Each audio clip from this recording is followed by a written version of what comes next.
চীনের বাণিজ্যিক শহর সাংহাইতে আঘাত এনেছে শক্তিশালী টাইফুন বেবিনকা। এটি গত ৭ দশকের মধ্যে শহরটিতে আছড়ে পড়া সবচেয়ে শক্তিশালী ঝড় বলে উল্লেখ করেছে স্থানীয় কর্তৃপক্ষ। এই ঝড়ের কারণে বাতিল হয়েছে বহু ফ্লাইট, পিছিয়ে গেছে ট্রেনের শিডিউল। সোমবার স্থানীয় সময় সকাল 7:30টার দিকে সাংহাইয়ে আঘাত হানে typhoon Bebinca. Joint typhoon warning center বলেছে, তারা এই ঝড়ে বাতাসের সর্বোচ্চ গতিবেগ প্রতি ঘন্টায় ১৩০ কিলোমিটার রেকর্ড করেছে।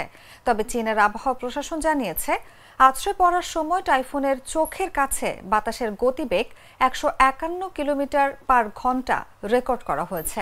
এটিকে ১৯৪৯ সালের পর থেকে সাংহাইতে আঘাত হানা সবচেয়ে শক্তিশালী ঝড় হিসেবে বর্ণনা করেছে চীনের রাষ্ট্রীয় সংবাদ মাধ্যম।